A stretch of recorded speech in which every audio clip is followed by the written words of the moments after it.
Hi and welcome to this video. In this video I will be showing my childhood artworks. What motivated me to do this video was actually just the nostalgia of viewing your childhood artworks, and I think that it's a very nice activity and very romantic activity, and with this I would like to inspire you maybe a bit to paint, because I think that for me it's very inspiring to see my own artworks, because childhood is usually the time when we are the most inspired and when our inspiration is the most pure, and when we really get in touch with what art really is. And that's why I think I would like to share this beautiful moment of how my paintings looked and how they evolved. And I would also like to share it for the purpose of when you can see how my painting style changed. Maybe compare it with yours and think about it in a way that inspires you to create more, because I think that to be inspired and motivated is very important for an artist. Like, many people say that discipline is very important, but I think that discipline is very short-lived, and to create a artwork long-term and to be really fulfilled, we need to really be truly inspired. So the first painting that we are gonna look at is this painting. I think I could have painted it when I was maybe 12 years old, and it's a painting that has been done with tempera color. It's the paint that I was first using when I didn't have oil paints, because I received oil paints as a gift, actually, from my parents later. But this is this is my favorite painting from when I was a child. It's my favorite because just because I love to look at it, because it's beautiful, and I really love the technique that I used. Actually, it seems like I had a different style, so that's also something that can change over the course of time. And I really love like the brush strokes and the simplicity. Like, when I was doing paintings first as a child, there was a lot of simplicity. And really that simplicity is very beautiful. It's not overloaded or anything, and I really love that. And I was actually thinking of maybe I should come back to it.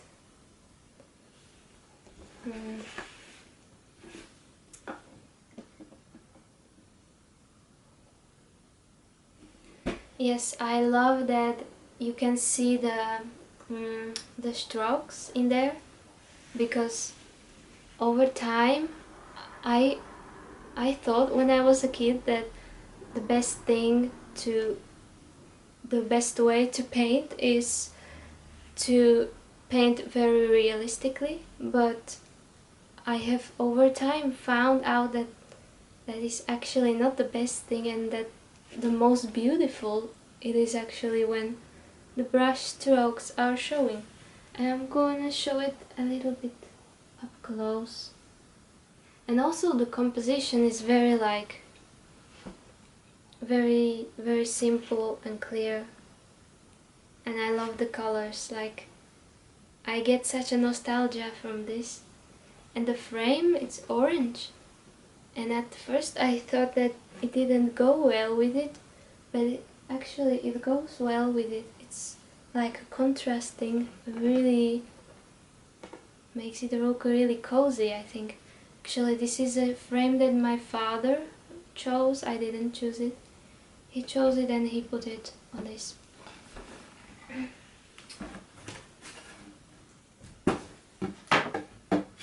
I have the same kind of frame and medium with this painting. It's I think it's a deer, if I'm not wrong.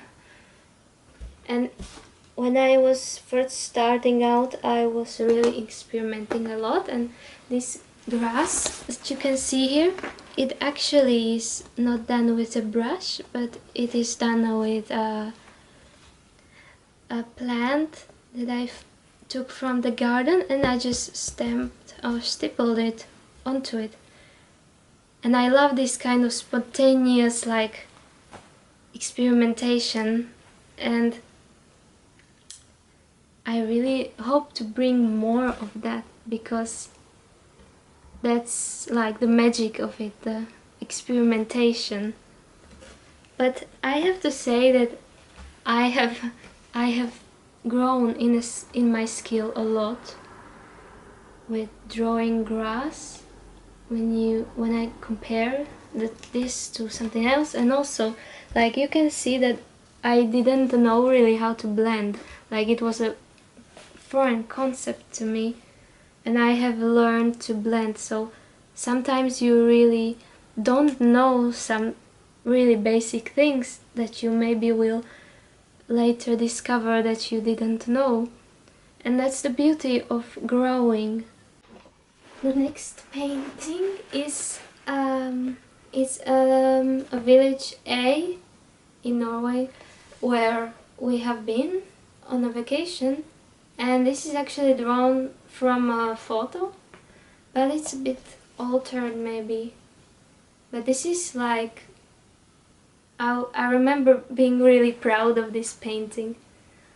I don't know, maybe I have also done it like when I was 13, 14 maybe. And I love how I just really drew these little houses so well.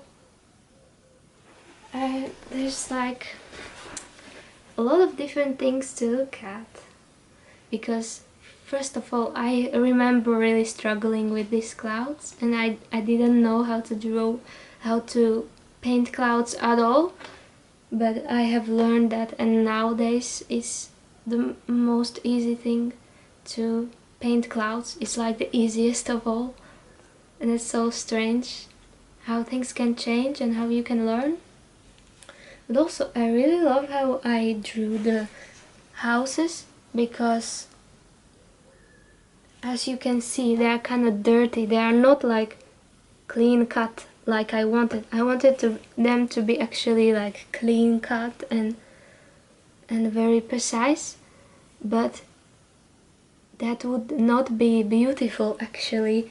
This is a lot more beautiful, and I have learned that so recently, that to make it a bit wonky, a bit dirty, or like a little bit textured is actually the most beautiful way to paint, and I have done that when I was a kid and I didn't even know about it.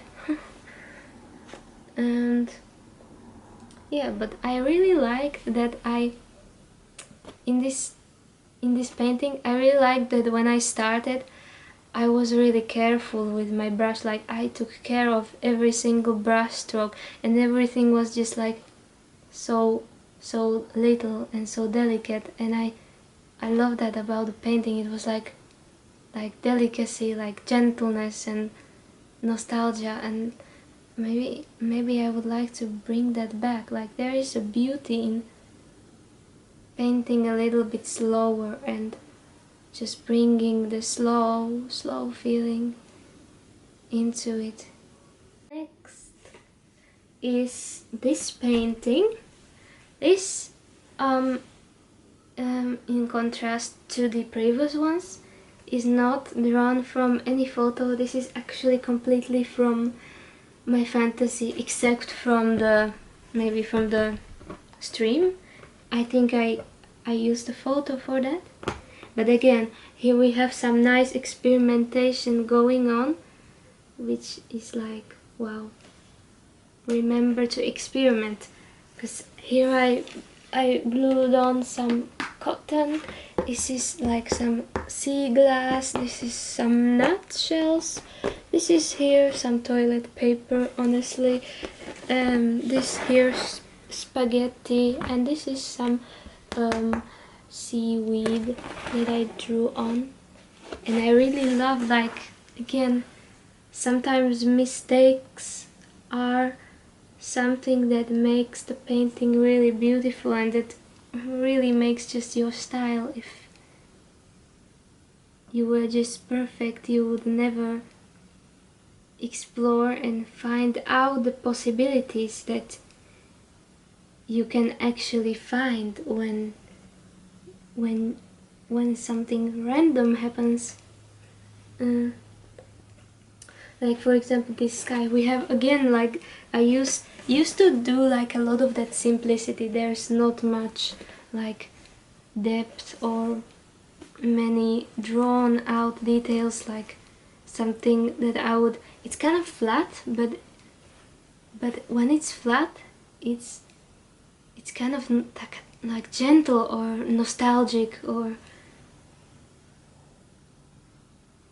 really old, somehow old. It looks to me like a different world or something, and that's what I love about it. Maybe I would like to get back to it, and I did it like I didn't even know that I was doing it. It wasn't like anything learned or something. And the last painting is this bird. Again, this is with tempera.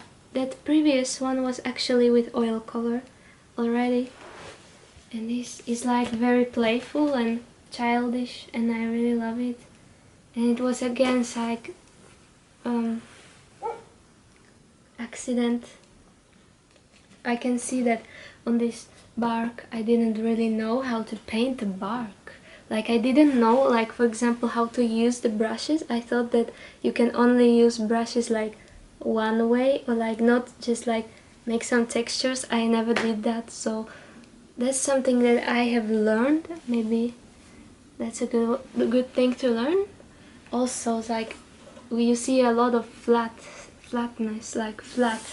This here is flat, like the mountain is flat, and this sky is flat, and the colors are very calming. It somehow looks calming and nostalgic. It doesn't look harsh. Like, in all of these paintings that I used to do as a child, there used to be like a lack of harshness, and it came about by a complete mistake. It just came out of me not knowing how to paint. So sometimes when you don't know how to paint, it can really serve you. But like, also it's good to explore and improve as well, because there can be value in improving as well. I think in both things there is value. We just need to keep balance and see value in both, in improving and in naturality, just doing it naturally. Yes. So that was all, that was everything that I have as my childhood paintings, because I have destroyed some when I was a kid because I didn't like them, which was stupid, and can make you see how when you create something it might not be as bad as you think. yeah, so that's the end of this video. I hope you enjoyed it, and I hope that it inspired you. I hope that it it provided you with some valuable input, and see you with the next video. Bye!